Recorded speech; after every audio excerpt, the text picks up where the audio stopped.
Esto es La Entrevista con Raúl Valladares.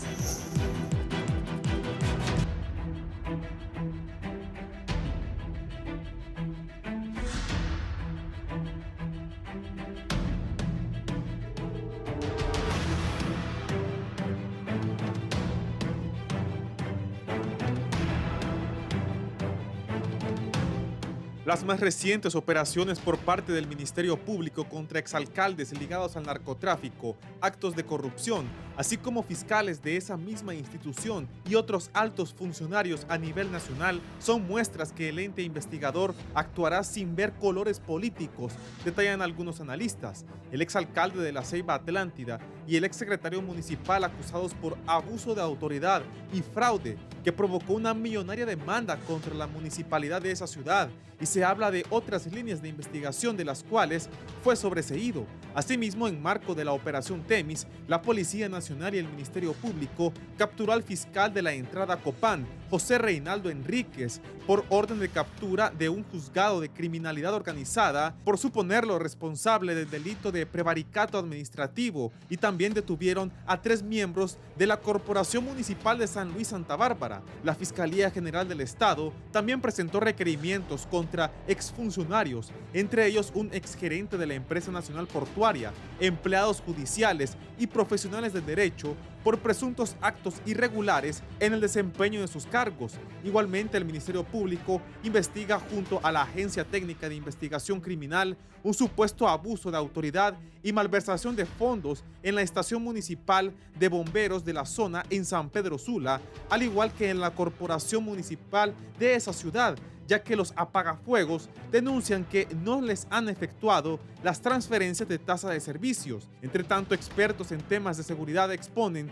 que las acciones del Ministerio Público son convenientes y que se ve un esfuerzo por cambiar la mala imagen que tiene la institución. El Ministerio Público no va a ocultar, y principalmente el abogado Joel Zelaya, fiscal general de la República, no va a ocultar, no va a tapar a ningún fiscal, sea su estatus, sea su jefatura, sea director, sea subdirector.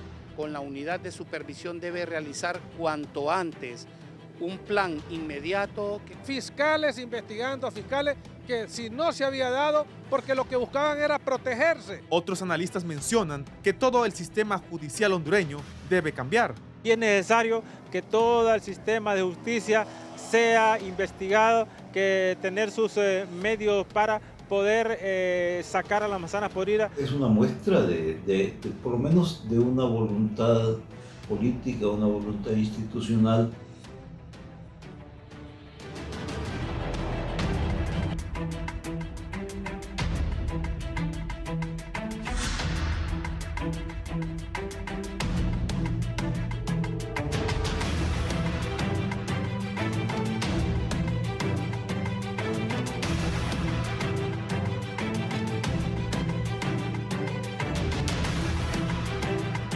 Buenos días, gracias por estar en la entrevista de Canal 11 Radiovisión Honduras. Es un gusto estar con ustedes esta mañana. Vamos a hablar de estos temas. Hace poco estábamos transmitiendo, estaban allanando una casa buscando unas armas. De acuerdo a lo que le decía Steven Salgado, el policía encargado de la investigación. Voy a hablar sobre esas acciones que ha tomado el Ministerio Público que ya generan expectativas en el pueblo hondureño. Conmigo aquí está los analistas. Don Joaquín Mejía, bienvenido. Gracias por aceptar la invitación. Muchas gracias, Raúl. Don Luis León, bienvenido. Buenos días, Raúl. Buenos días. Un gusto estar con dos buenos amigos, Joaquín y don Germán. Gracias. Don Germán es analista y excomisionado de Política Limpia. Don Germán Espinal. Germán, ¿cómo estás? Buenos días, Raúl. Igual compartir con Joaquín y Luis es un agrado. Joaquín, ¿qué piensa de estas acciones del Ministerio Público? Hay detenciones, hay allanamientos, hay investigaciones en curso.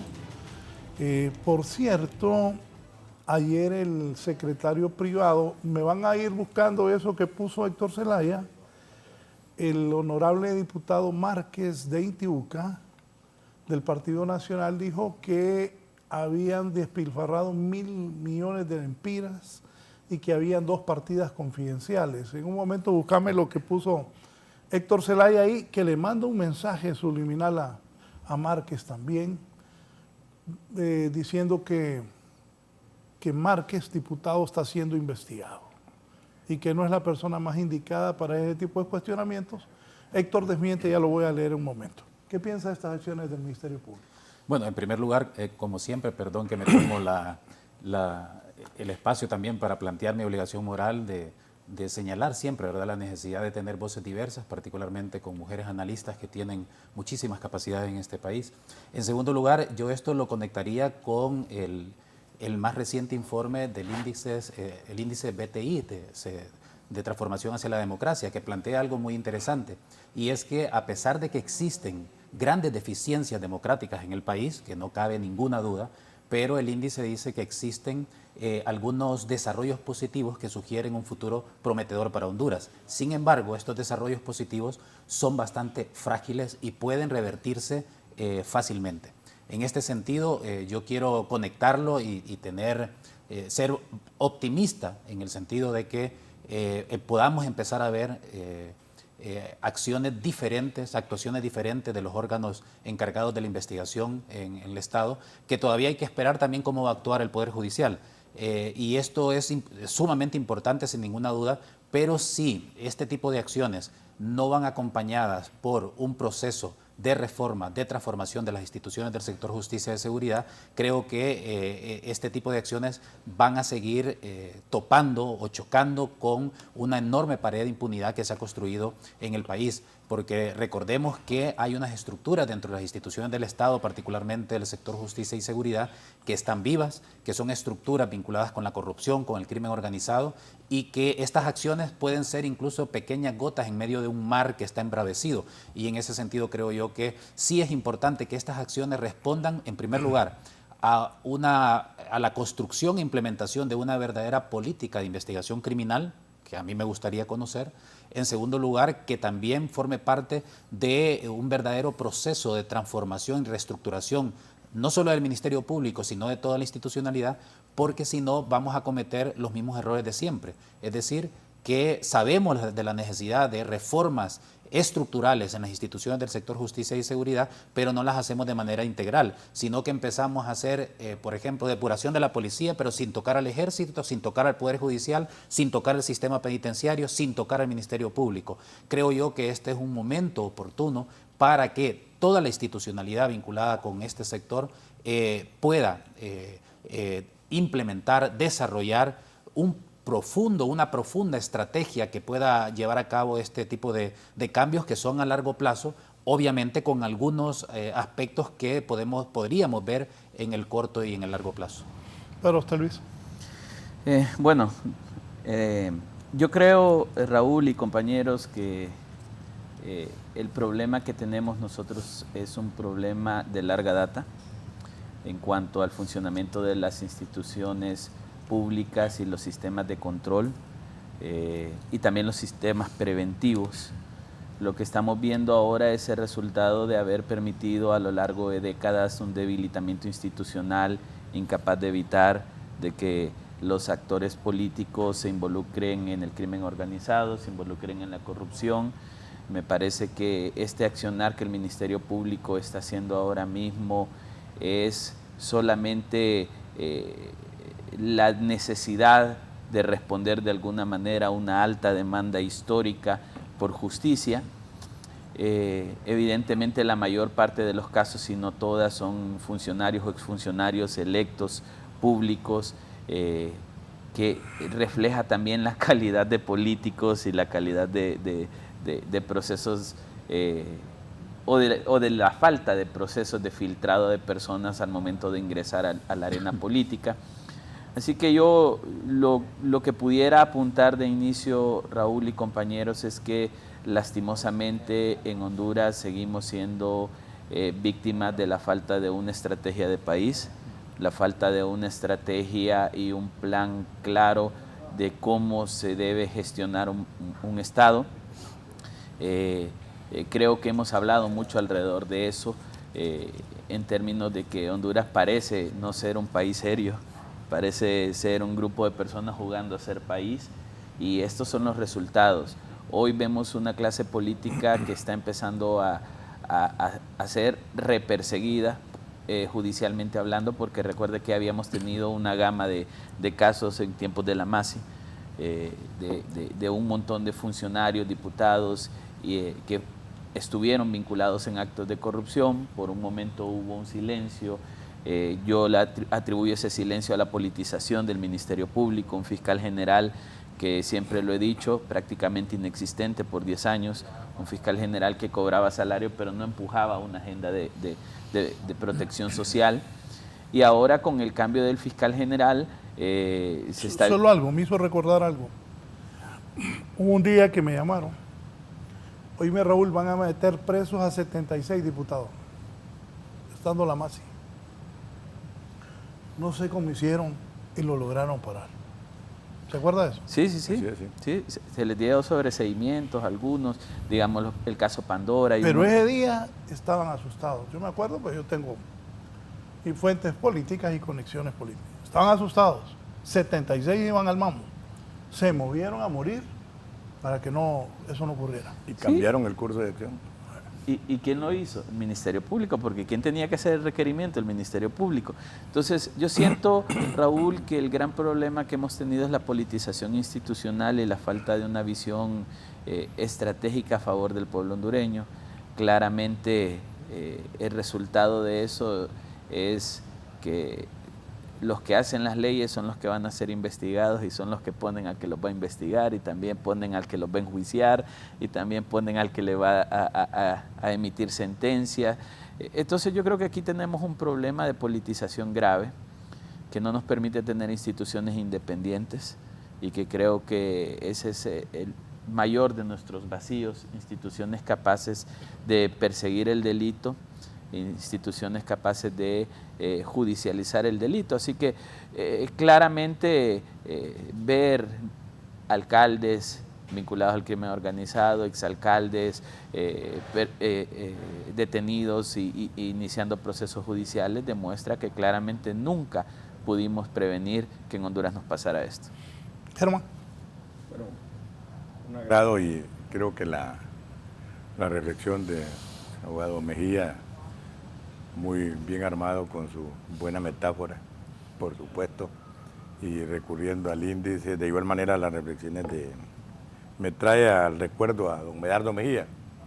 Medardo decía, para no complicarse cuando los temas eran de profundidad, si es que en Honduras asciende, y con eso resolvía todo y se pasaba a otra conversación, y agregaba que el problema del país es que fue un país mal hecho.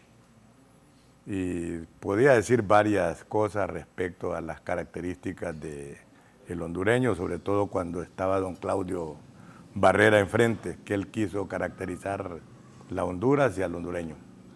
Digo esto porque, si bien a veces no gusta de hacer reflexiones teóricas, es bueno irnos al tema de las vías de desarrollo. ¿Cómo Honduras va a quedar siendo el país más atrasado en la región centroamericana, aislado, despoblado? Hay un dato, Raúl: después de 20 años después del descubrimiento, solo quedaron, según una tesis norteamericana, 14,000 almas. Eso fue todo de lo que podríamos llamar población originaria. Y de ahí el país aislado, incomunicado, los puertos nada más. Esto para plantear entonces las posibilidades de desarrollo. Si bien en Guatemala concentró un alto nivel de capital, de poder y de riqueza, igual lo hizo El Salvador por la proximidad al mar y con las mejores tierras. Las tierras del Salvador y del sur de Guatemala tenían, periodo colonial, 2 metros de humus humantillo, tierra negra, para meter algodón, caña, lo que fuera. El tema nuestro era difícil. Fue difícil arrancar con el café y fue difícil arrancar con la minería también. Los únicos que tuvieron suerte fue la familia Soto y sus descendientes para hoy. Hoy queman los cerros para ver cómo urbanizan, haciendo uso del poder y de las formas turbias para resolver los problemas institucionales, que ya los han tocado con buen sentido. Con esto lo que quiero decir también es que el desarrollo empresarial, industrial, o en palabras de los economistas, el desarrollo capitalista tiene varios caminos, ¿verdad? El nuestro ha sido un camino bastante tortuoso, más vinculado al endeudamiento externo, a iniciativas muy fugaces, como pudo haber sido el primer intento de desarrollo del país en el periodo de la reforma liberal, posteriormente con la integración centroamericana, y es importante, Mejía lo puede profundizar mejor, en Centroamérica y en Honduras se generó la mayor cantidad de riqueza en ese periodo. Sin embargo, al final se terminó con la mayor desigualdad económica de distribución. Entonces uno dice, ¿por qué si se generó riqueza terminamos tan mal? Y en el caso de Honduras pagamos el peor precio, la guerra con El Salvador, para deshacer el experimento de la integración. Con esto vamos a ver que entonces hay distintos caminos por los cuales hemos intentado recorrer y buscar bienestar. Y por último, algunos ingenuos y bobos, como diría Víctor Mesa, decirle a los empresarios, a los comerciantes, mire, háganse de una congregación que se llama Hombres de Negocio y háganse buenas personas. Con el cuento, yo tengo muchos amigos ahí, me invitan a veces, y eso no es nuevo. Los alemanes en el siglo XVIII tuvieron un teórico que fue Max Weber, y él dijo, no, el capitalismo tiene ética y no es que como salvaje, como lo señala el Papa, ¿va? Es decir, no hay que ser salvajes, no hay que explotar, sino que hay que generar bienestar y riqueza. Y varios caminos entonces se han explorado para entender algunas dificultades o intentar entender algunas de las dificultades de Honduras, ¿verdad? Entonces, y señalo lo de hombres de negocio porque se creía que donde más operaba el crimen organizado, que era Tocoa, ahí había que poner varias iglesias de hombres de negocio, que así son casi religiosos, o hacerlo en Copán, donde se articula un grupo de los carteles más fuertes, ¿verdad? Y con mucho poder, y que se reorganiza hasta tener el control total de los partidos políticos y de los grupos empresariales, como según las agencias lo están analizando hoy día, ¿verdad? Es decir, porque lo que está ocurriendo, si bien hay una política de persecución de este tipo de ilícito, imputando personas, capturando, y ver entonces cómo la fuerza de la acumulación de riqueza y hacer plata tiene objetivos, pues. Sobre todo esta industria, entre comillas, que es el narcotráfico. Una alcaldía es un objetivo, si va a facilitar el tráfico de drogas. Un mando militar, un mando de la policía, y hemos visto aquí a los amigos jefes de la policía que lo han denunciado o lo han analizado con mucha más profundidad, y otros que lo conocemos porque hemos estado cerca de estos tipos de descripciones de la situación, o cuando opina Edmundo Orellana, que fue fiscal y que lo describe de manera muy terrible, ¿verdad? Y luego los intentos de buscar adecentar la administración pública. Por eso citaba yo a Max Weber, ¿verdad? Él decía, los alemanes hicieron una buena administración y les ha funcionado, ¿verdad? Que llegue puntual, que sea meritocracia, que se gradúe, que estudie lo que va a hacer. Pero veamos incluso en el caso de la universidad, la economía política desapareció.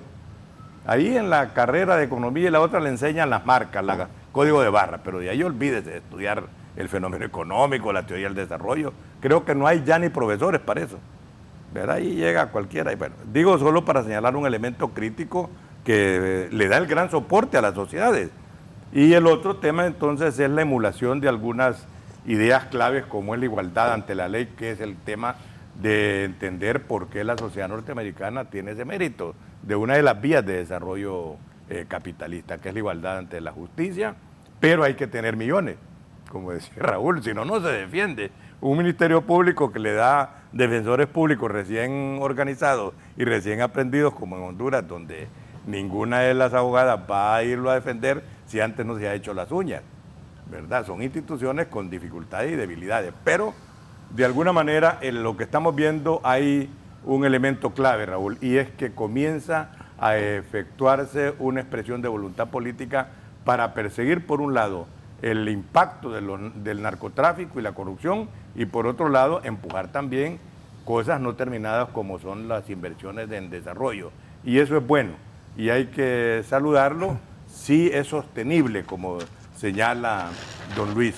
Esto es bueno si va a tener sostenibilidad y no es un elemento solo coyuntural del momento, sino que este impulso que estamos teniendo mantenga la sostenibilidad, y eso entonces hay que buscar el camino de la gobernabilidad democrática. Por eso yo señalo que para la presidenta Xiomara Castro la Sisi es su escudo protector para gobernar en democracia. Bien, en este momento hay muchas investigaciones para actuales diputados que en los últimos 3 gobiernos asumieron posiciones de ministros o de directores de instituciones del Estado. Poneme lo que le contestó Héctor Zelaya a Márquez, al diputado Márquez de Intibucá. Dice Héctor Manuel Zelaya: el diputado Márquez dijo de que había esa caja chica o esa partida confidencial. Aclaro, no nos interesan las prácticas corruptas, dijo Héctor ayer. No hay ninguna partida, ni presupuesto, ni caja chica que se administre en el despacho del secretario privado. Además, desde un inicio del gobierno decidí quitarle el rango de secretario de Estado al despacho del secretario privado y no cobrar salario. Nuestro compromiso es sacar a Honduras adelante. Y pone la nota ahí que llama la atención. Los miembros del partido de gobierno anterior con asuntos pendientes ante la justicia deberían ejercer cautela al hablar sobre honestidad. Y ahí Héctor se está refiriendo a Nelson Márquez, diputado del Partido Nacional de Honduras. Repito, en este momento varios de esos diputados están siendo investigados, al igual que directores y ministros que manejaron recursos. Muchos de estos funcionarios, ahora, de acuerdo a las investigaciones que están trascendiendo, tienen fortunas que con un salario público no las pueden justificar. Estas acciones del Ministerio Público, don Joaquín, son para mejorar la imagen. Se habla que muchos de estos casos estaban engavetados. Bueno, eso es lo que se ha planteado, que estaban engavetados y, como bien decía Luis, desafortunadamente hemos tenido un Ministerio Público que bajo el liderazgo de Óscar Chinchilla ha estado bastante ausente. Sin embargo, yo incluso quiero plantear matices, incluso durante la administración de Chinchilla, porque hay que recordar que por presiones o no, pero al menos Chinchilla dejó trabajar a la MASI y a la UFESIC MASI, y eso no se puede desconocer. Por otro lado, también... Es cierto, lo felicito. Es cierto. Es buen punto. Sí, sí, porque como ya no está Chinchilla, ahora todos lo atacan. El mismo Luis Santos tuvo cierto margen de... Exactamente, y eso no se puede desconocer, en el sentido de que al menos digamos, siendo incluso un poco un poco optimista, por decirlo de alguna manera, creo que al menos Chinchilla dejó trabajar a la UFESIC MASI. Y eso no se puede desconocer, porque recordemos que al final el convenio entre la MASI y el Ministerio Público era una relación muy diferente a lo que se pretende ahora con la Sisi. Ya no estamos hablando de un querellante adhesivo, sino que de un acompañante que está ahí a la par, pero que no puede impulsar investigaciones por sí sola, sino a través del Ministerio Público. Y para que esas investigaciones se impulsaran, tenía que haber una decisión política del titular, que era Óscar Chinchilla. Yo creo que eso no se puede desconocer y se tiene que reconocer. Obviamente, luego cuando se va a la MASI, Chinchilla sí toma una decisión política que tiene que ver con un desmantelamiento o un debilitamiento de la UFERCO. ¿Recuerdan cuando sacó ese acuerdo del Ministerio Público para decir que se iba a continuar con el trabajo de la UFESIC MASI y que se convierte la UFESIC en la UFERCO? Afortunadamente mantiene a Luis Javier Santos y parte de su personal, pero poco a poco le vino a debilitarla, en el sentido que le quitó personal, le quitó ciertos beneficios que tenían que ver con la seguridad, le quitó bastante fuerza, digamos, al trabajo de la UFERCO, pero aún así se siguió trabajando. A mí en lo particular puedo entender ahora que las nuevas autoridades lo que se han venido a encontrar es con un montón de requerimientos fiscales que ya se habían trabajado, y eso también habla bien de quienes hicieron esas investigaciones, porque significa que realmente se hizo un trabajo de investigación, porque si el Ministerio Público o esos fiscales que trabajaron esas investigaciones que hoy se están presentando hubieran hecho una investigación solo con el objetivo de liberar de responsabilidad a quienes estaban investigando, seguramente no estaríamos viendo la presentación de estos requerimientos, sino que estaríamos viendo el comienzo de investigaciones sobre esos casos que quedaron engavetados. Entonces, yo creo que hay que reconocer esa parte también. A mí, en lo particular, que obviamente yo aplaudo estas acciones, sin ninguna duda, particularmente porque hay que recordar el sondeo de opinión pública del ERIC SJ, donde establece que el 76.4% de la población tiene poca o ninguna confianza en el Ministerio Público. Y esto es el resultado de, no solo en el tiempo de Chinchilla, es que estamos hablando, en mi opinión, creo yo, que el Ministerio Público comenzó a deteriorarse después de la salida del fiscal Edmundo Orellana. A partir de ahí el Ministerio Público fue poco a poco, creo yo, en un camino de deslizamiento, obviamente con sus matices, sin ninguna duda, pero recordemos la huelga de fiscales que tenía que ver con corrupción dentro del Ministerio Público y luego, sin ninguna duda, ya con yo no diría exclusivamente la politización del Ministerio Público, con la elección ilegal de Chinchilla en su primer mandato y en su segundo mandato que violó abiertamente la Constitución. Ahí comenzamos mal. Y entonces yo aplaudo estas acciones, pero yo insisto en la necesidad de que estas acciones deben de responder a una política de investigación criminal. ¿Por qué? Porque si no van a ser acciones aisladas que van a intentar romper con un muro de impunidad, pero que no responden a un norte concreto. Es decir, a mí me gustaría que el Ministerio Público me explique estas acciones en el marco de qué estrategias se están planteando y qué se está buscando de manera estratégica. Y que ahí no solo incumbe al Ministerio Público, sino también al Poder Judicial, y eso es importante. Y por otro, y termino, yo también creo que en materia de derechos humanos desde el Ministerio Público se están dando pasos muy interesantes, y esto lo digo con conocimiento de causa porque es mi área, pero también hay una cuestión que sí me preocupa, y es que dentro de las recomendaciones que da Naciones Unidas para que hayan unas condiciones mínimas para establecer una CICI, Naciones Unidas está diciendo que dentro del Ministerio Público se establezca o se fortalezca una Fiscalía Unificada Anticorrupción perdón, y que pueda servir de enlace o quien acompañe a la posible CICI en el trabajo anticorrupción. ¿Por qué? Porque de hecho hay un informe de ASJ que lo plantea, que dentro del Ministerio Público hay como 5 unidades que están trabajando contra la corrupción, pero están completamente aisladas una de otras. Entonces es una necesidad esa unificación.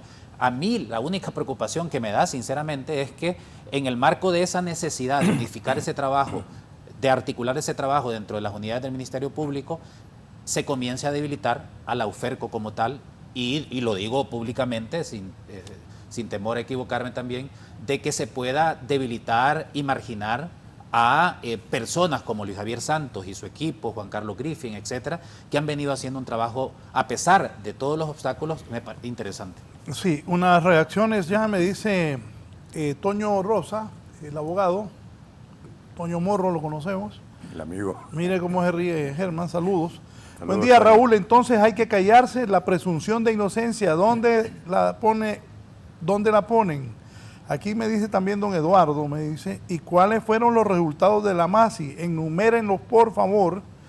Y don Carlos Chactur, dice el abogado, un saludo a todos. En relación al tema del secretario privado que no cobra sueldo, sería interesante saber cómo una persona que dedica 15 horas a una actividad que tiene esposa, que tiene hijos, que no ha sido empresario, que no tiene ingresos conocidos, ¿cómo hace para mantener una familia? Yo sí cobro por mi trabajo, no podría pagar cada escuela, combustible, alimentación, etcétera. ¿Cómo hace él? Sería interesante conocer esa información.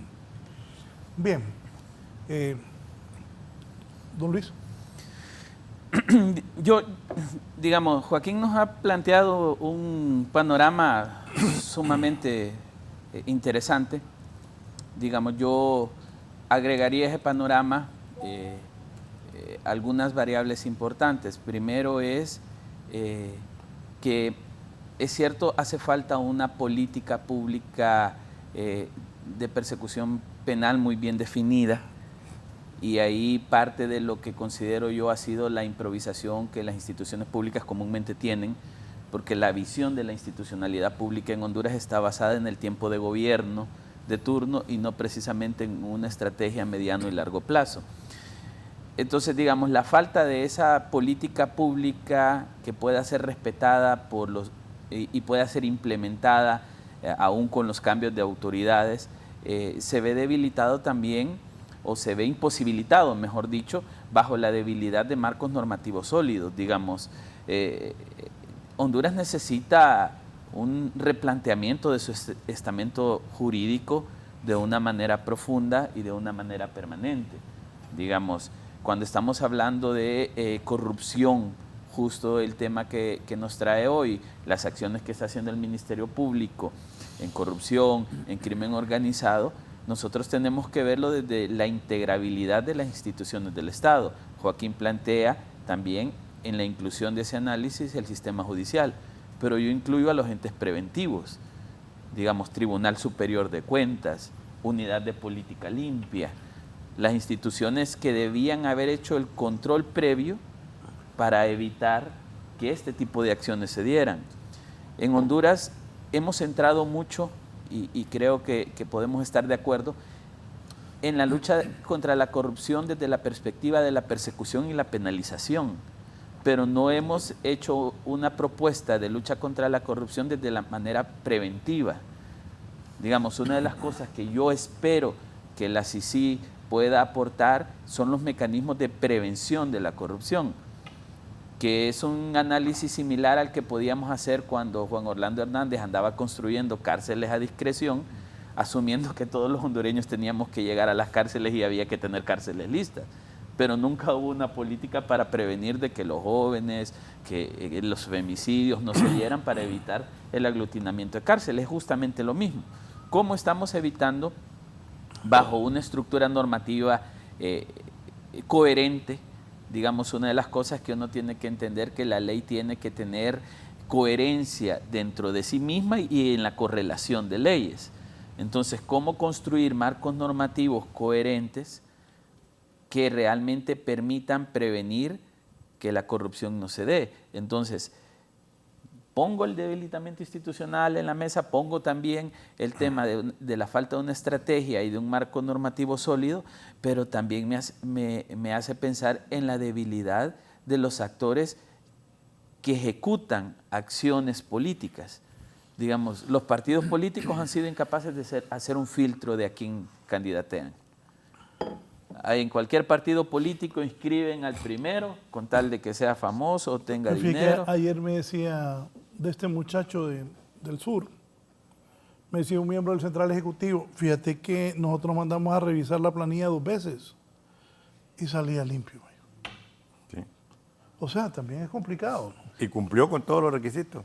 ¿Pero por qué salía limpio? Porque sí, tal vez las autoridades contraloras no habían hecho las investigaciones oportunas. Es que, digamos, creo que es parte de lo que hablábamos, Raúl, al inicio del programa. El que entra funcionario público tiene que estar expuesto al escrutinio público. Sí. Y tiene que estar expuesto también a la transparencia de sus acciones. Entra a ser funcionario público y agárrese, compa. Entonces es justo. ¿Te acuerdas que le dije que la pensara? Sí. Bueno, es justo eso. Entonces lo que estamos planteando es, ¿cómo es posible que no hayamos evitado que este tipo de cosas se dieran? Bueno, yo me acuerdo que cuando fui funcionario público me hicieron un nivel, lo que decían que yo tenía 350 millones y que yo era dueño de un edificio que está en la cúspide de Convallejo, y en Convallejo, que éramos dueños de un edificio que está en la cúspide de aquí de Loma Linda. 350 millones y edificios. Como decía Vallejo, un cuartito que nos hubieran dado ahí. Pero fíjate que siempre lo dicen. Bueno, pues. El otro día andaba por ahí y me dice, ¿es de tu amigo? Bueno, ojo. Y en ese tiempo no habían redes como ahora. Sí. La desinformación es perra. Y usted entra a la política, es que el año pasado o antepasado le andaban coqueteando a este hombre que fuera funcionario. Piense la ley. ¿Se acuerda? Sí. Pero bienvenido, hubiera sido bueno. Sí. No es fácil para los funcionarios también, pero sí esperamos que el cometió errores o fue a robar y fue a dilapidar fondos públicos de un país tan pobre, que tiene tantas necesidades. Cada quien es responsable de sus actos, ¿no? Así es. Pero, y ahí justo hay que agregar otra variable más, la ética y los valores que se ha perdido, ¿no? O sea, yo he contado en algunos espacios, Raúl, el caso que tuve con una estudiante mía en la universidad, una universidad prestigiosa de aquí del país, y se me acerca: Joaquín, estábamos hablando, me gusta que mis clases tengan vínculos con análisis de país, o sea, no hacerlo al texto, ¿no? Y después de la clase me dice: licenciado, mire, interesante lo que dijo. Cuando yo me gradué, me dice, yo quiero entrar al gobierno. Me dijo. Sí, le dije yo. ¿Qué área de servicio le gusta? No, me dice, para robar los 4 años que yo esté ahí y solucionar mi vida. O sea, la concepción de una universidad cara, ¿no? La concepción social está construida hoy, o desconstruida, mejor dicho, hacia creer que si soy funcionario público, soy el todopoderoso, me debo enriquecer, tengo que tener un edificio de 300 millones de lempiras, porque si no, no soy un funcionario público exitoso. Está perdido. Porque el funcionario público exitoso no es el que sirve al pueblo y ayuda a resolver problemas. Es el que anda en la Prado con el carro seguidor atrás, que es justo lo que platicábamos, ¿no? Entonces a mí me parece que tenemos un problema de desconstrucción social, de desconstrucción institucional, un problema de desconstrucción o falta de un estamento jurídico sólido, real y sobre todo que no tenga privilegios. Las leyes hondureñas están construidas en el marco de los privilegios. Siempre son los políticos los que salen avante. Lo que usted decía, Raúl, ¿cómo evitaron todos esos diputados que no hubiera un proceso en contra de ellos? Porque la ley está diseñada, porque quien la hace, la aplica. Entonces me parece que tenemos todo un espectro de país que debemos reconstruir y que nadie le está poniendo prioridad a eso, que es esperanzador lo que el Ministerio Público está haciendo en este momento. Claro, yo creo que ante la necesidad del pueblo hondureño de ver justicia, todo esto anima. Yo aplaudí las acciones que hizo el fiscal Joel Zelaya en su interinato, sacar esos casos y empezar a mover. Pero también entra una variable que creo que hemos discutido en algún momento, Raúl, es: ¿realmente hay justicia? ¿Se resarce el daño al pueblo hondureño? Entonces me parece que nuestro análisis debe ser más constructivo alrededor de lo que nos hace falta como país, digo, nuestro análisis en Honduras, porque realmente 2, 3 casos que aparezcan ahorita no significa tampoco que haya una persecución clara del delito, ¿no? Bueno, como el abogado Mejía y Luis han tocado un tema, y esa tentación de la docencia, de la academia, con Ernesto Paz, que se nos fue, en varios momentos discutíamos aquellos temas del Estado fallido, pero con esto de la crisis de Haití y de Afganistán, entra en boga un análisis que no es nuevo, que es el Estado botín. Es decir, yo entro al Estado porque ahí hay un botín, y es lo que Luis decía, esa experiencia en la universidad y en la vida pública uno la tiene, pero entonces también viene el otro tema que lo hemos discutido incluso con el mismo presidente Zelaya, los hombres providenciales, fuertes y capaces de sacrificarse por una misión, y que son muy típicos incluso del cine, ¿verdad? En el caso de Estados Unidos, el famoso fiscal que persiguió la mafia en Nueva York, a los Bonanno y a todos estos diablos que tuvieron poder en el sur de Estados Unidos, y los derrotó, ¿verdad? Los enfrentó y los derrotó, pagó con sus vidas y sus colegas. Y la otra familia, aparte de la familia de los Kennedy, el famoso fiscal don Robert Kennedy, que nos ayudó incluso a perseguir un acto vinculado al narcotráfico, que fue la tala ilegal de bosque. Resulta, Raúl, que en una tiendona grande, muy famosa en el sur de Estados Unidos, un día unas estivas se vinieron abajo y explotaron las puertas y estaban llenas de kilos de coca. Entró la DEA y empezaron a hacer una relación entre tala ilegal y eso. Y bueno, la familia Kennedy se empeñó en ver cómo... porque además pedíamos todos los años préstamos al Banco Mundial por $30 millones. Y nos dijeron un día, miren, si solo por la tala ilegal de bosques ustedes lo controlan, ustedes tienen ingresos por $30 millones anuales de dólares. No necesitan el préstamo del Banco Mundial. Hagamos una política de persecución de ese delito y enredamos y nos ponemos bien. y se hizo algo preventivo y se empoderó gente de la iglesia, como el padre Tamayo, casi lo matan, apoyado por la familia Kennedy y las instituciones del Estado, y ahí entonces aparece esta figura de un amigo entrañable, que es Luis Javier Santos. Como estábamos en la época de ver lo del juicio oral, nos acompañábamos en cada experiencia de eso, y voy a decirlo aquí, ¿por qué? Yo estuve en el juicio ese cuando a Luis Javier le hacen 6 disparos, ¿verdad? Un alcalde prepotente se levantó y le dijo, y vos, pedazo de tanta, sos el que me vas a meter preso hoy en día porque te has vuelto fiscal, eso lo vamos a deshacer, ese tal Ministerio Público, y sin decir agua más, pum, pum. No me lo cuenten, eso yo lo vi. ¿Vos viste cuando lo...? Por eso, por supuesto, ¿verdad? Entonces Luis es un héroe, y es un hombre decidido a empuñar las banderas de la justicia y el buen sentido profesional, aunque se equivoque a veces. Nadie es perfecto, pero justamente, Mejía, ese trabajo que hicieron los fiscales, dirigido por estos equipos, y la dispersión que hay que unificarla. Usted puede irse a la del consumidor, que está investigando el tema de tal área económica, pero que corresponde a la otra, y ahí se cruzan, y entonces esa falta de unificación en un expediente para la imputación de un caso se debilita. Yo creo que sí hay que hacerlo, y siempre se habló de la coordinación interinstitucional, Corte, Fiscalía y los operadores de justicia, pero aquí todo mundo en la burocracia quiere tener un feudo. Es decir, a mí no se metan con mi presupuesto, es sagrado, porque yo veo qué es lo que hago y nadie quiere ver qué es lo que tiene usted ahí en el manejo del presupuesto. ¿Qué privilegios se reflejan en el Estado botín, ahí en las instituciones? Por eso estoy hablando de esta teoría del Estado botín, que nos puede llevar a la ingobernabilidad del país, como ha ocurrido en el caso de Haití, ¿verdad? Que se ha deteriorado, ya ni siquiera es Estado fallido, sino que son las bandas de gángsteres los que están manejando. Y si nosotros vemos alcaldes que ya tenían poder en la frontera, esas haciendas de la frontera entre Guatemala y Honduras, las del Paraíso, todo eso, son verdaderas aduanas.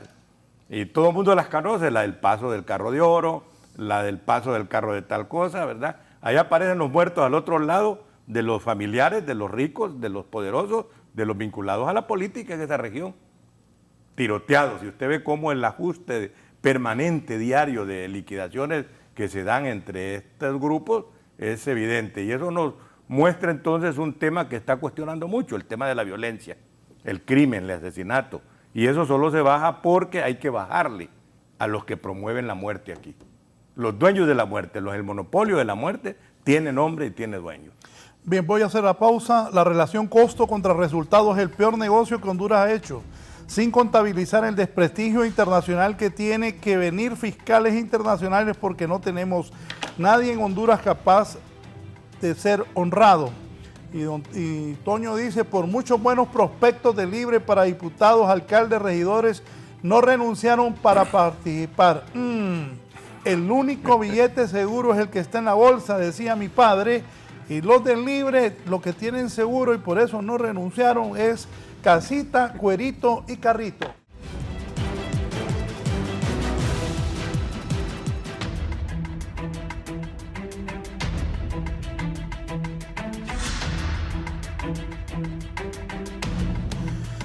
Hace unas semanas el fiscal general Joel Zelaya dijo que él estaba obligado a investigar a quien fuera. ¿Qué comentario tiene de eso? Bueno, es que a mí me parece que esa es la posición, porque recordemos que el fiscal general, si bien es cierto, es elegido por el Congreso Nacional y esa elección forma parte de un proceso de negociación de la clase política, porque así es. Yo creo que no podemos pecar de puristas, porque eso sucede aquí y en cualquier parte, que son los partidos políticos que tienen unos intereses muy concretos, son los que deciden en el marco de negociaciones. El asunto es que una vez que estas personas sean electas, ya sea en la Corte Suprema, ya sea en el CONADE o en cualquier institución del Estado como el Ministerio Público, deben de actuar en función de los intereses generales de la sociedad, porque ese es su mandato. Y yo creo que en lo particular, yo reconozco que yo lo poco que conocía del fiscal Joel Zelaya, era su trabajo como representante de unos grupos comunitarios de Reitoca en la defensa de sus territorios, de sus bienes comunes. Pero más allá de ello, sinceramente yo no lo conocía.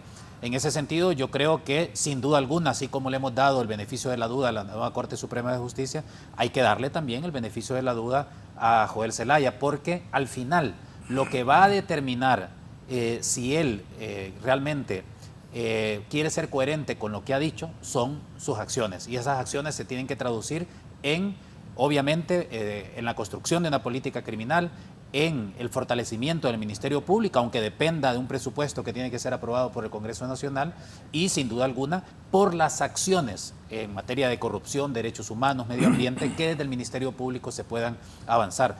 Alguien ahí planteaba en una de las preguntas que cuáles eran los resultados de la UFESIC-MASI. Fueron 12 casos que presentaron contra altos funcionarios, diputados, contra una ex primera dama, etc.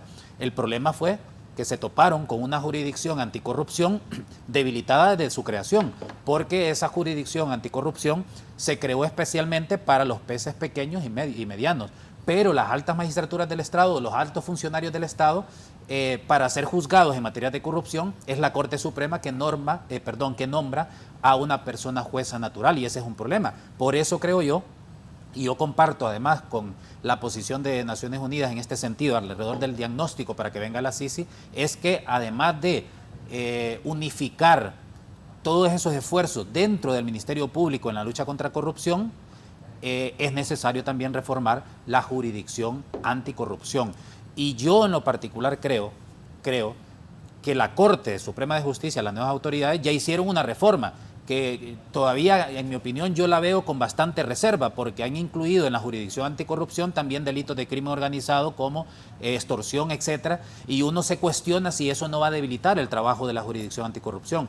Pero yo llamaría entonces a la Corte Suprema que puedan avanzar también en propuestas legislativas relacionadas con dos cosas. Uno, con el tema de la creación del Consejo de la Judicatura de la Carrera Judicial, como ordena el artículo 317 constitucional, y por otro lado, también de una ampliación de la jurisdicción anticorrupción para que no sea la Corte que nombre a un juez o a una jueza natural, sino que sea un tribunal anticorrupción donde se puedan presentar esas pruebas y evitar que esos grandes resultados que dio la UFESIC-MASI con esa presentación de esas 12 investigaciones, esas 12 requerimientos fiscales, no se enfrenten o no choquen con ese muro de impunidad que en este caso ha estado en el Poder Judicial. Moisés Ulloa dice, saludos Moisés, excelente panel, me les consultás por favor a don Germán Espinal, ¿cuándo lanzamos el Colegio de las Ciencias Políticas de Honduras? Feliz viernes. Don Luis. Siguiendo con la pregunta, Raúl, yo sí creo que esa es la postura correcta. O sea, digamos, se vendió la construcción de esta elección del fiscal general y fiscal adjunto, más allá de 6 meses de paralización, porque no los querían elegir y los terminaron eligiendo. Es un poco la distorsión de las negociaciones políticas, ¿no? O sea, esa dupla fue la que causó la parálisis legislativa y esa dupla fue la que se eligió casi por unanimidad, ¿no? Un par entonces es un poco extraño eso. Pero digamos, la concepción fue, vamos a llevar un fiscal del pueblo. Y al adjunto no sé por qué se le demerita tanto, porque yo creo que alguien que tiene una carrera profesional no va a aspirar a ser fiscal adjunto para hacer nada en la vida ahí. Entonces, la concepción era fiscal del pueblo. Lo que estamos esperando es la Fiscalía del Pueblo. Lo mismo que pasa con la Corte Suprema de Justicia. Se dijo esta vez, sí hay justicia en Honduras cuando se eligieron estos 15 magistrados. Estamos esperando la justicia por Honduras. Así que yo creo que la postura del fiscal Zelaya es la correcta.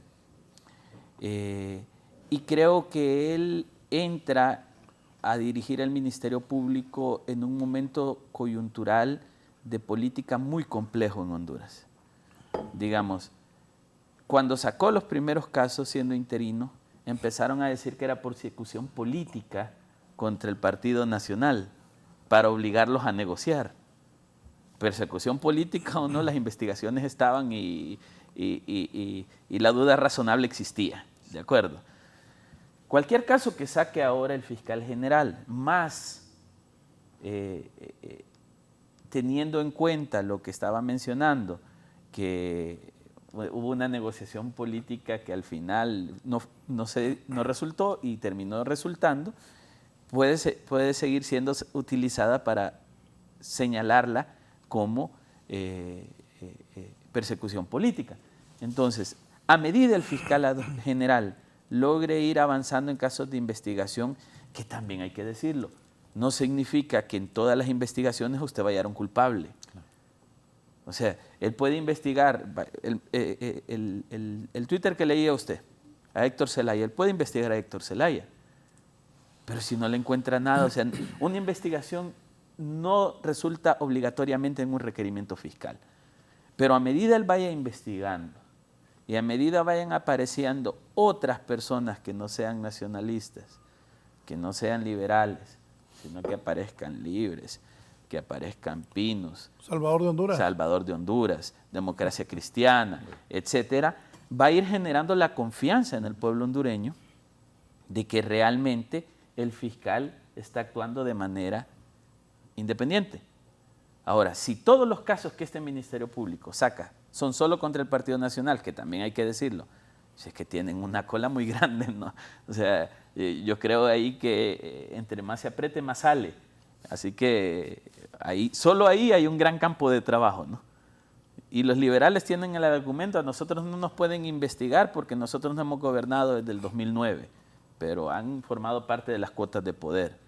Y así sucesivamente. Entonces yo creo que el fiscal general deberá plantearse de manera personal y profesional cómo quiere ser recordado como fiscal.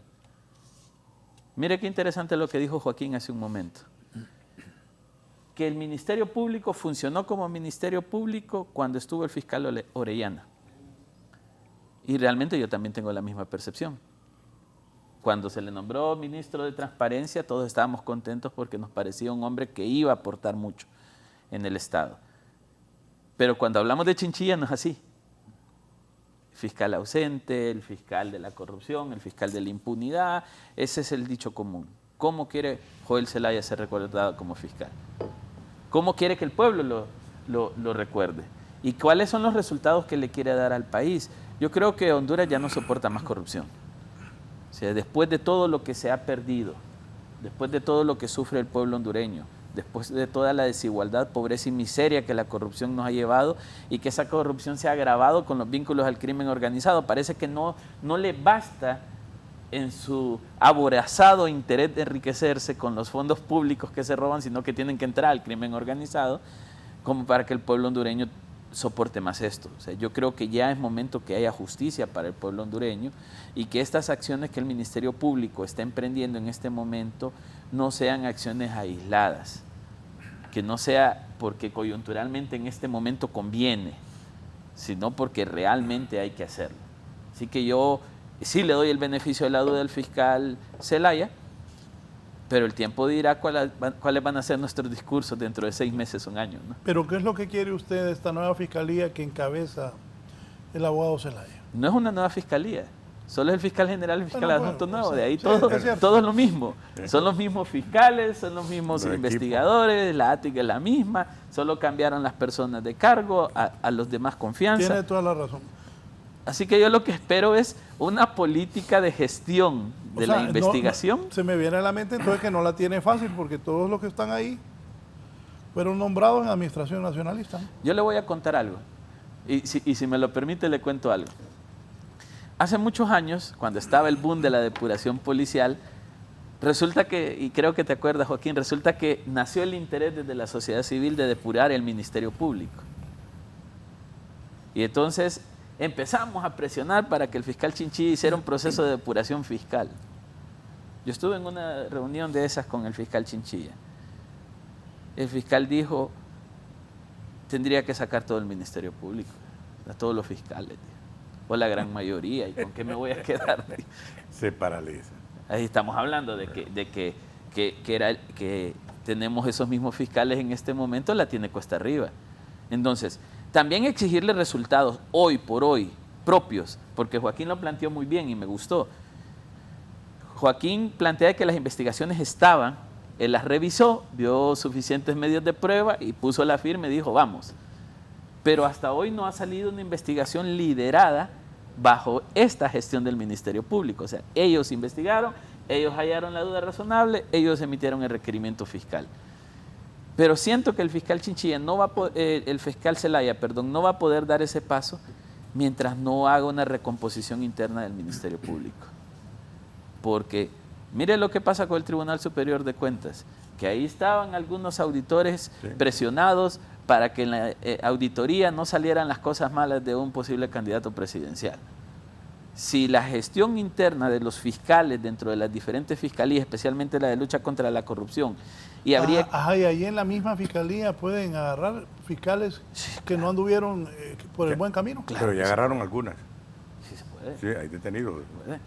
Tengo entendido que han habido como... Aplica un procedimiento administrativo inicialmente. No, y lo que acaba de pasar en Ceiba, un fiscal que cometió una violación sexual contra una detenida, pero lo peor no es eso, sino que lo peor es que el Ministerio Público actúa bien en el sentido de presentar requerimiento fiscal y una solicitud de una prueba anticipada, que era la declaración de la víctima, y el juzgado de Ceiba lo recibió, pero no ordenó la orden de captura, no la liberó, sino que pasó jueves, viernes, fin de semana, y lo que hicieron es una citación para que el fiscal llegara 3 veces. A la tercera vez llegó el representante legal del fiscal con una nota, una constancia médica que está enfermo. Hasta ese momento libraron la orden de captura, lo que permitió que esté fugado. Entonces, por eso estamos viendo de que tiene que ser, como decía Luis, una reforma integral. Es fundamental esa reforma integral. Es fundamental. Si no logramos reconstruir el Ministerio Público internamente, sus resultados hacia afuera van a ser débiles. Hoy lo que está saliendo es porque ya estaba. Pero si no logran recomponer, porque ahí hay fuerzas de poder políticas internas también a nivel de los fiscales, de las coordinaciones de fiscalías y todo eso. Si no lo logran recomponer, los procesos van a ser lentos, de baja calidad. ¿Cuál es una de las cosas que hemos criticado mucho del Ministerio Público? Joaquín, que es defensor de derechos humanos, ha visto esto con sus propios ojos. El fiscal que lidera la investigación no es el mismo fiscal que está en la audiencia de imputados, no es el mismo fiscal que está en la audiencia inicial, no es el mismo fiscal que maneja el expediente. Que maneja el expediente. Sí. ¿Cuántos casos, Joaquín, el fiscal que manda al Ministerio Público 20 minutos antes que inicie la audiencia empieza a leer qué hay ahí para tratar de defender algo? Por eso es que le batean todo al Ministerio Público.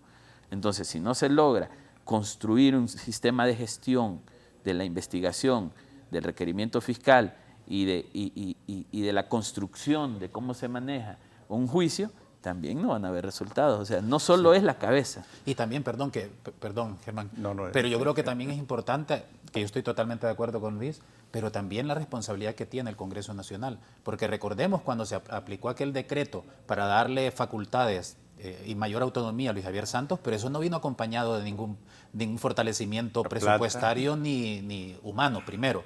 En segundo lugar, en este momento el Ministerio Público tiene unas grandes debilidades estructurales que tienen que ver con personal, que tienen que ver con recursos. Y eso es el Congreso. De hecho, leyendo hace poco un informe de ASJ que presentó este año, planteaba que el presupuesto, por ejemplo, de la Secretaría de Seguridad es 4 veces mayor que el del Ministerio Público y 2 veces mayor que el del Poder Judicial. Entonces, ahí estamos viendo esa falta de integralidad en el sector justicia y seguridad, porque parece que seguimos viendo este tema de la criminalidad con un enfoque restrictivo que prioriza la intervención policial y militar y eventualmente la judicial. ¿Y eso cómo lo vemos? En los presupuestos.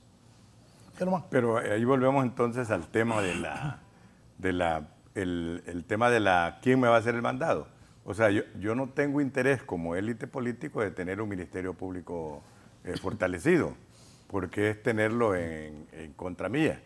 Y yo diría que una de la real política, y sin ser ingenuo, como bien lo señala don Raúl Valladares, paso a paso hay que ir haciendo acuerdos y hay que ir haciendo negociaciones y a veces tener que digerir estos resultados para poder avanzar.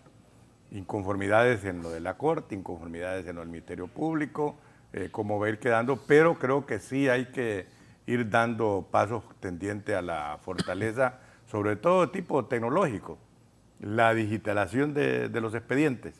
¿Desde cuándo venimos hablando de eso? Desde el 2003 vinieron las compañías, nos dijeron cómo se hacía, qué fácil era. Costa Rica ya lo hizo, Nicaragua ya lo hizo, El Salvador lo tiene, Guatemala lo está haciendo.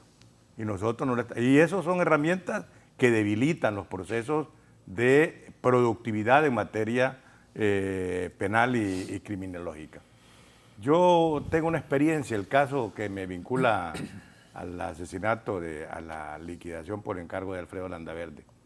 Hicimos equipos, y voy a mencionar al doctor Miguel Andoni Fernández, que al final, cuando no había plata para que el equipo de investigadores se moviera, me llamaban, mire, me dicen, no tenemos carro doble tracción, no tenemos diésel, nos dan revólver, necesitamos por lo menos 3 armas largas por el lugar donde vamos a estar, donde se supone que va a llegar el tipo que lo podemos capturar. Ellos tienen ventaja, no vamos a podernos acercar. Y era el doctor Andoni que nos ayudaba a veces. Mire, y ya hablaron con la jefa directora de fiscales, ya fuimos y nos dijo que a las 11 eso estaba listo. Eran las 3 de la tarde y el equipo estaba... son maneras también pragmáticas y de real política de no hacer las cosas. Yo diría que es importante entonces que estamos en un momento en el cual el abogado Zelaya como fiscal debe tener todo el respaldo y la voluntad política detrás. Y el otro tema es también cuando en la política se va descollando. Y como dicen los amigos, es bueno señalar el caso de la familia Zelaya, siempre ha tenido patrimonio. Raúl y yo, que hemos sido cercanos y amigos, sabemos que tienen con qué defenderse y que el mismo Héctor puede sobrevivir. Claro, Héctor ya es una figura visible, está siendo, es un escudo de la presidenta Zelaya y por lo tanto, en esta gestión, en lo que viene, no va a tener solo flores, va a tener ya obstáculos para poderlo detener porque descollan como liderazgos políticos, ¿verdad? Pero bueno, ese es el precio que se paga, como dice el mismo Emel Zelaya, por ser una familia política y prepararse para eso, ¿verdad? Y creo que puede hacerlo bien o puede hacerlo mal. Lo bueno es entonces que evitar que el tema se vincule con esta operación de persecución política. Ir entonces con los casos que el fiscal Zelaya puede ir ya desarrollando, que abundan en tema de corrupción, sobre todo corrupción pública, privada. Y tenemos estos casos también que no hemos hablado del Procurador General de la República, muy vital, un buen discurso.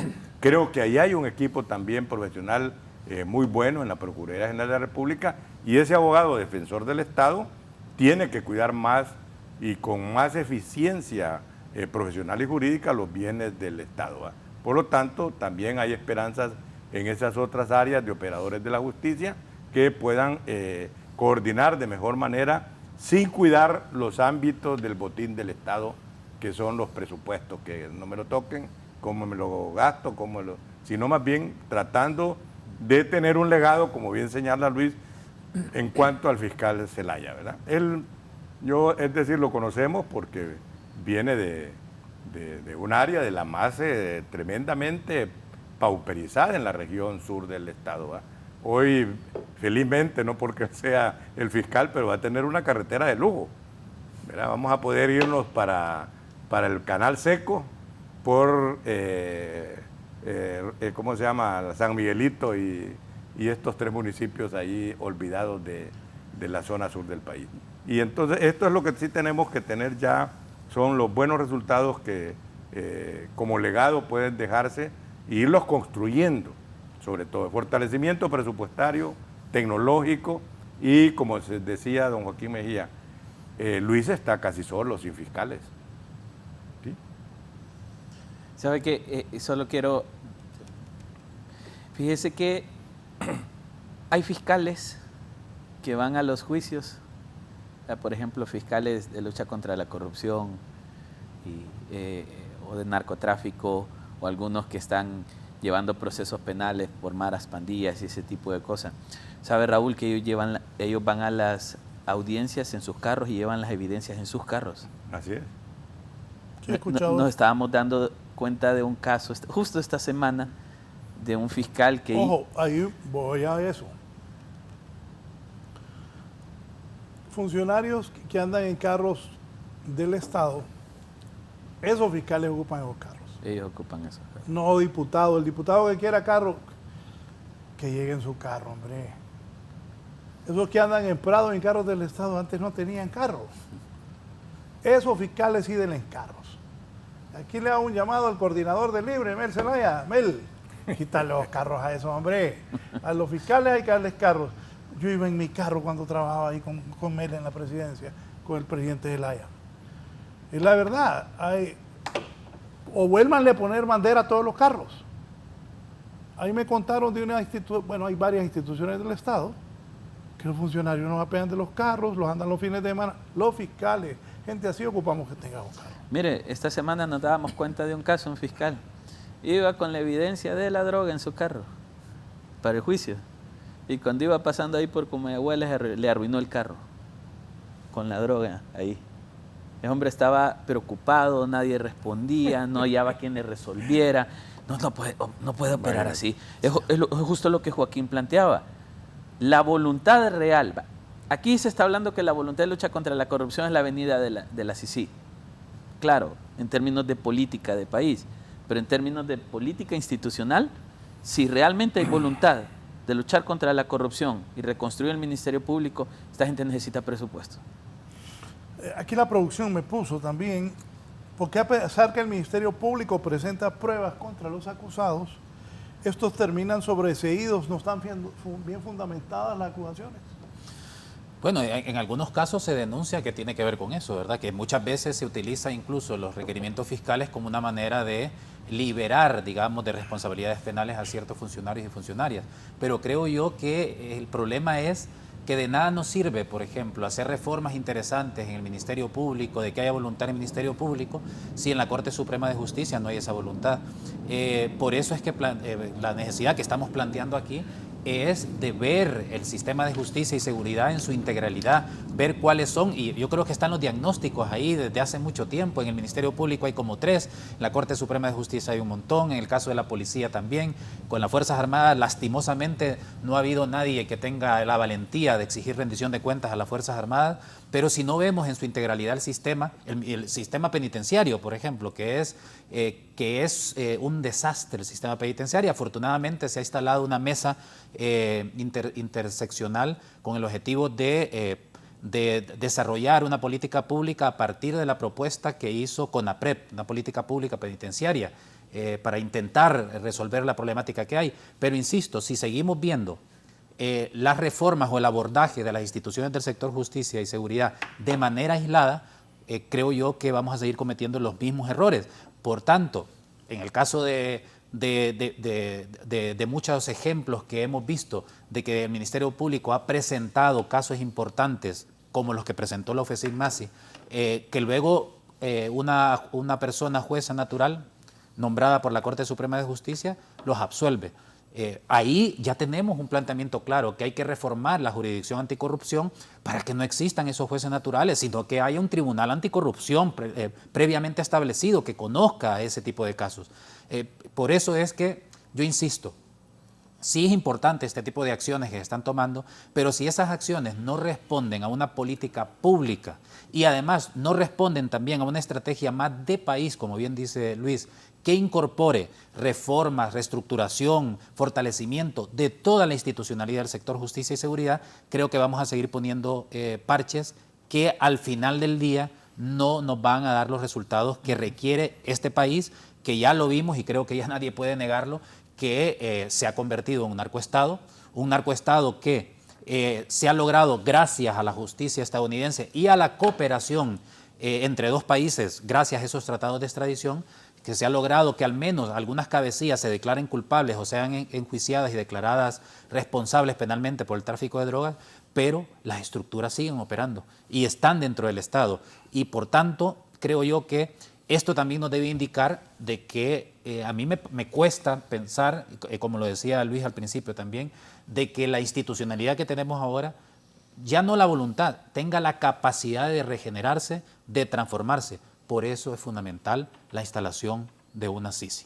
Sí, vamos a hacer una pausa. Estoy planeando un programa y los voy a invitar para que hablemos. Es que es delicado ser funcionario público. Yo no sabía eso. Yo nunca había sido funcionario público, ¿cierto? Complicado. Es complicado. Yo no sabía eso. Yo tengo un buen amigo que pues le conté que el presidente Zelaya me había pedido que lo acompañara. Y entonces me dijo, es abogado él, Enrique Rodríguez Buchas, exsecretario del glorioso Partido Liberal. Saludos, Quique. Oíme, me dice, declara todo lo que tenés. ¿Cómo así? Le declaraste ese cuadro que tenés ahí, decláralo. Le agradezco a él. Ahora también voy a recordar que eso pasa en el Tribunal Superior de Cuentas. Fui presente mi declaración. Me acuerdo que don Jorge Hueso Arias, que paz descanse, me llamó y me felicitó porque hice mi declaración. ¿Qué tal que la secretaria del tribunal filtró mi declaración? Debieron, esa mujer debió ir presa. Sí. Esa mujer debió ir presa. Primero, como filtra algo tan delicado, siendo la secretaria. Se la dio a una periodista. Entonces yo llamé al dueño del medio, que es amigo mío. Imagínense, ¿en qué manos estaría ese tribunal? Filtró mi declaración. Y traigo a colación esto porque ya días vengo pensando hacer un programa sobre esas cosas. A la presidenta del Perú la tienen arrinconada por 2 relojes. Sí. Hay aquí unos que aparecen con unas grandes casas. A la presidenta, es un gran escándalo el que hay en Perú por esos 2 relojes. Que unos la quieren votar a la otra. El pedacito de la luna que diéramos. Sí, hombre. Ojo, ¿te acuerdas? Que la señora también se prestó para la votada de Pedro Castillo. Por supuesto. Y ahí en Perú, Pedro Castillo, Toledo, el mismo Alan García prefirió pegarse un tiro. Sí. Fujimori, aquí en El Salvador, sobre eso tenemos que hablar, pero ser funcionario público es bien delicado.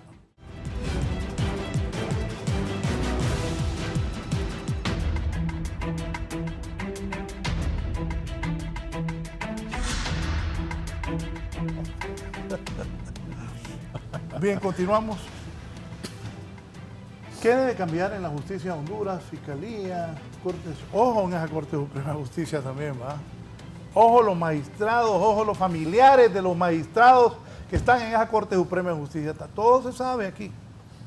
Ojo, hay mucha gente que no, mucha gente libre, que tiene años de estar en la llanura, no sabe lo que es estar en el Estado. Tengan cuidado con lo que hacen. ¿Qué hay que cambiar en esta justicia?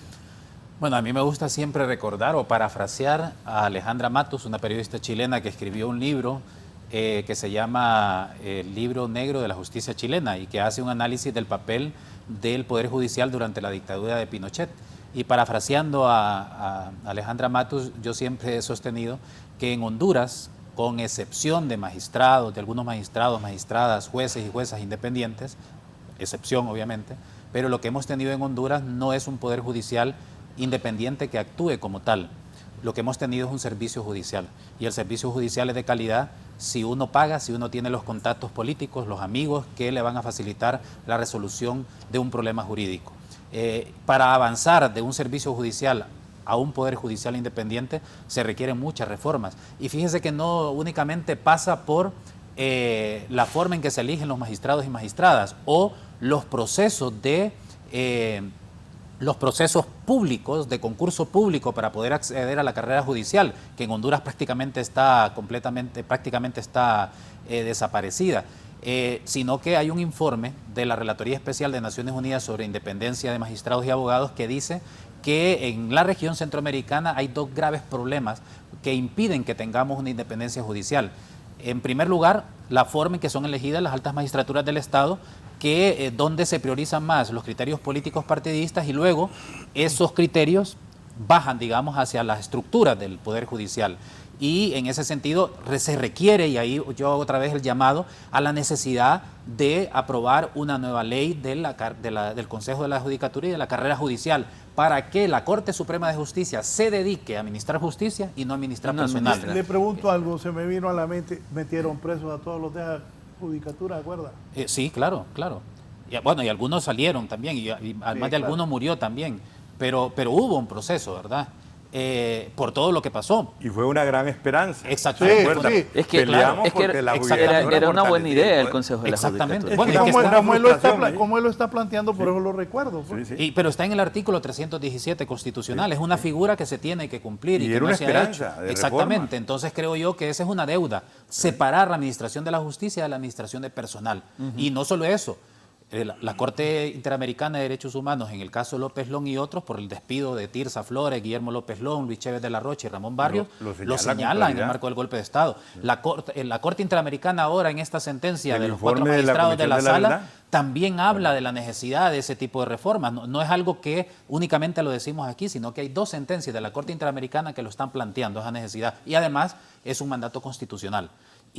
Pero nos olvidamos de otra parte que es fundamental, y lo dice la Relatoría Especial de Naciones Unidas, pero que también el problema de independencia judicial tiene que ver con la débil formación jurídica en las facultades de Derecho. Porque ahí lo que se están formando, obviamente haciendo excepciones, pero en general, nuestras carreras de Derecho, se sigue enseñando el Derecho de una manera decimonónica. O sea, como si fuera en el siglo XVIII, XIX, en el sentido que aquí se dice que son brillantes o que son grandes juristas aquellos que saben recitar de memoria los artículos o pasajes de ciertos libros.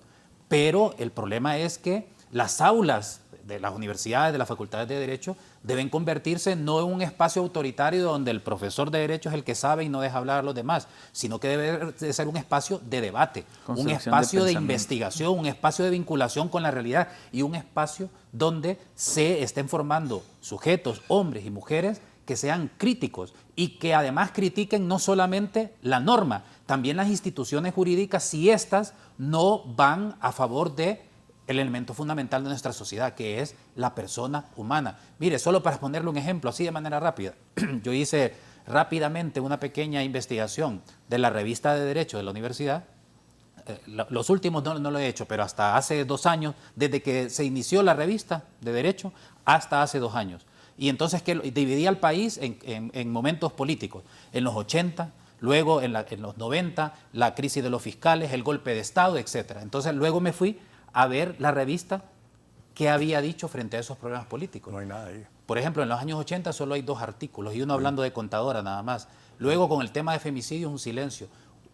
Del golpe de Estado, un artículo planteando si era sucesión constitucional o golpe de Estado, a pesar de que no somos una monarquía como en España, que ahí sí hay sucesión constitucional, donde un jefe de Estado, que es el rey, abdica y sucede constitucionalmente a su hijo.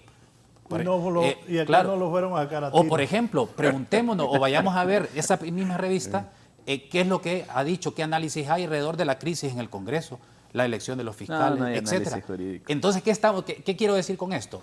Que obviamente haciendo excepciones de profesores, de profesoras que tienen claras estas cosas, pero en términos generales, las facultades de Derecho, las carreras de Derecho, están formando juristas que yo, utilizando una frase de Tolstoy, digo juristas sin alma, porque son juristas que son buenos para memorizar, aprenderse los artículos, que son codicistas. Y se acuerda de la frase de Gautama, ¿verdad? Exactamente, claro, exactamente. Pero no están formando juristas críticos, claro. Y esto no lo digo yo, lo dice la Relatoría de Naciones Unidas. Entonces, por tanto, creo yo que la reforma del Poder Judicial o del sistema judicial también tiene que pasar por nuestras universidades públicas y privadas en la formación del tipo de jurista que se está formando, que luego son los fiscales, que luego son ¿Cuál es el nivel de los maestros ahora de Derecho? Porque yo me acuerdo que antes el doctor Carlos Roberto Reina, el mismo Edmundo Orellana, gente con muchas capacidades, Osvaldo Ramos. ¿Qué tal el nivel ahora? Bueno, yo no soy parte de la universidad y no puedo decir, yo conozco a muchos profesores y profesoras dentro de las universidades públicas y privadas que tienen grandes capacidades, pero creo yo que el cuestionamiento más allá de las personas concretas es del sistema, de la forma en que se está enseñando el derecho. Imagínense que no es posible, por ejemplo, nuestra Constitución, y termino con esto, garantiza 2 supremacías. La supremacía constitucional, artículo 320, que establece que un conflicto entre una norma secundaria y la Constitución va a prevalecer la Constitución. Y luego está la supremacía convencional, artículo 18. Si hay un conflicto entre un tratado y la ley, va a prevalecer el tratado. Pero aquí se sigue enseñando el Código Penal, el Código Procesal Penal, la Ley de Violencia Doméstica, sin enseñar instrumentos internacionales, jurisprudencia internacional. Voy a darle un caso. La Convención contra la Corrupción, en ningún juicio anticorrupción por la Fiscalía está fundamentado en la suscripción del convenio. Claro, entonces véalo usted si quiere. Son cosas que se tienen que... No hay tan solo juicio que diga, claro, me fundamento en la definición del concepto. Aunque también hay que hacer matices, ¿verdad? Es decir, se ha ido avanzando en las carreras de Derecho de las universidades en Honduras, se ha ido avanzando, se han ido dando pasos, pero me parece a mí que se requiere realmente un espacio de diálogo nacional para ver cómo se reforma también todo ese proceso de formación de las personas juristas en nuestras universidades, para que no tengamos lo que hemos tenido ahora. Por ejemplo, imagínense, y ahora sí voy a terminar, a mí me parece lamentable lo que pasó con la sentencia Gutiérrez Navas y otros contra Honduras, pero también hay que señalar algo. Estos magistrados, quienes obtuvieron justicia en la Corte Interamericana, son los mismos que pertenecían a la Sala de lo Constitucional durante el golpe de Estado. Y esa sala, de acuerdo a la Comisión de la Verdad, recibió 81 recursos de amparo y de habeas corpus para que resolvieran a favor de derechos humanos. ¿Y sabe cuántos resolvió de esos 81? Resolvió 2. ¿A favor de quién? Del general golpista Romeo Vázquez Velázquez. Así es. Entonces, qué paradójica la justicia. Ellos han obtenido la justicia que le negaron a la gente en el marco del golpe de Estado y formaron parte de la Corte, que habría que ver quiénes de ellos votaron o no, que destituyó de manera arbitraria a la magistrada Tirsa Flores y a los 3 jueces, que luego terminó en una condena en octubre del 2015 por la Corte Interamericana también, para que veamos cómo es un problema integral que tenemos que abordar. Luis. En un Estado de Derecho prima el imperio de la ley. Mientras no tengamos leyes sólidas, que lastimosamente requieren voluntad política, todo va a seguir siendo una utopía de lo que soñamos de justicia. Yo quiero hacer rápido un recuento de la voluntad política, cómo se ha interpuesto en el sistema de justicia hondureño. En tiempos del abogado Argueta, llegó la Unión Europea con un proyecto de Eurojusticia para invertir miles de millones de euros en modernizar el sistema de justicia hondureño. Hablamos no solamente de la infraestructura, se hablaba de capacidad de jueces, tecnología, equipo para movilizarse, vehículos, o sea, la Unión Europea iba a hacer un derrame para ayudar al sistema de justicia porque, claro, estaba la MASI también, que era prometedor. ¿Sabe qué pasó en el Ministerio Público? Nada. En el Poder Judicial, nada. Nada. La Unión Europea agarró su dinero y lo llevó. Entonces, mientras nosotros no tengamos una voluntad real, digamos, el reto de estos 15 nuevos magistrados y de la presidenta de la Corte Suprema de Justicia es mostrar realmente que va a haber una reforma del sistema de justicia y a mí me ha encantado todo lo que ha planteado Joaquín ahora mismo. Una reforma del sistema de justicia y no una reforma de la administración de recursos humanos y logístico del sistema de justicia. Pero cuando vemos 15 magistrados empleitados que no convocan a sesión de pleno porque no se están cumpliendo las rotaciones como en teoría está establecido en la ley, nos damos cuenta que la esperanza de un sistema de justicia funcional tampoco es muy buena.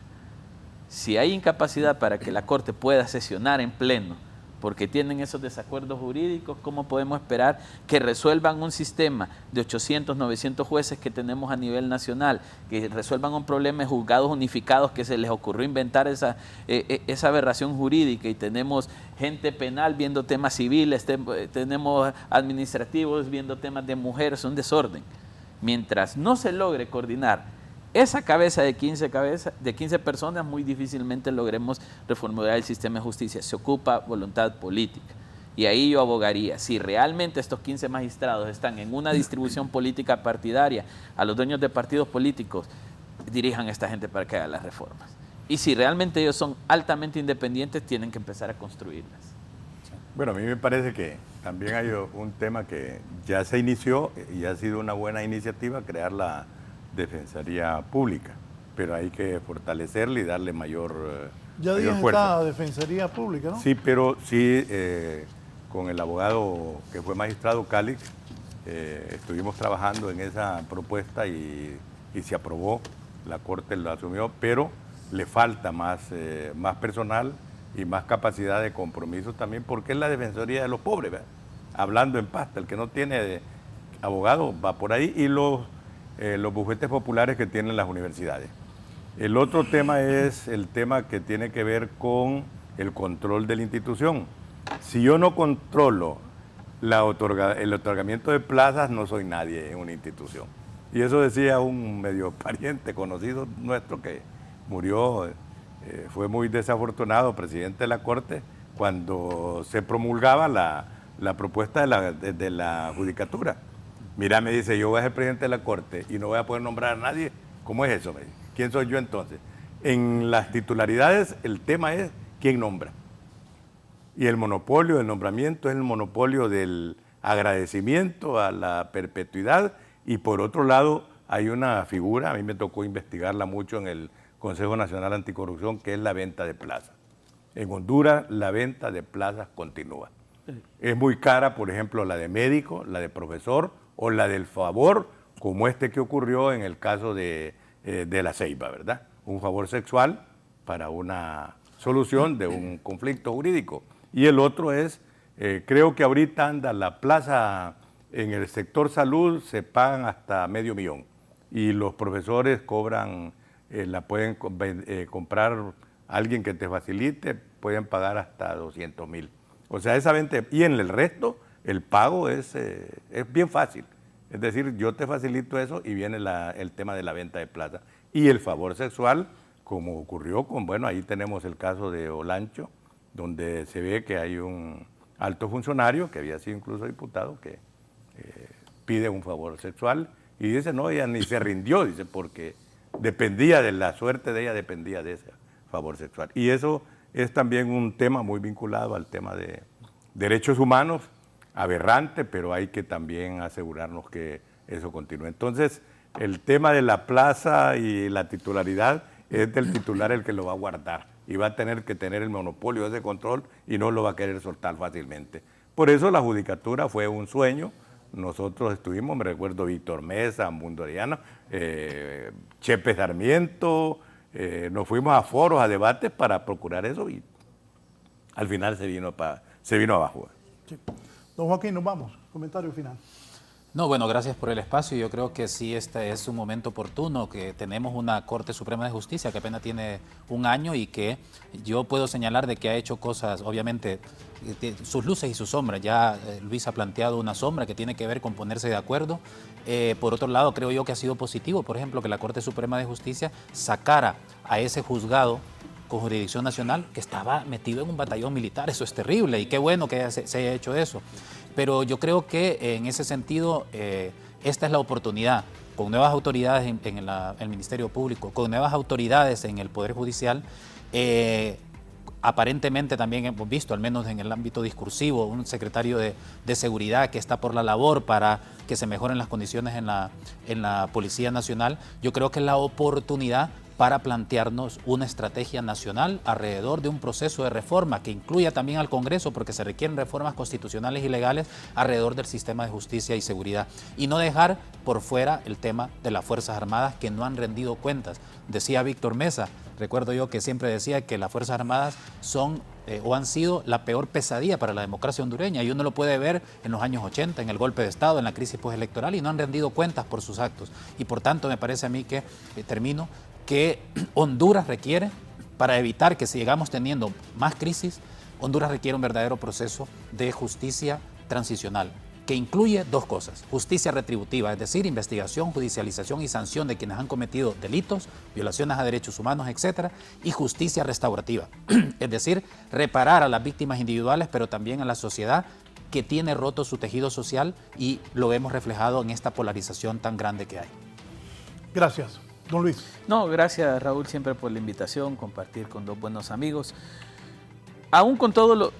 Comúnmente la crítica que le hacen a uno cuando uno sale a estos programas es todo lo ven malo, señalan lo malo de uno.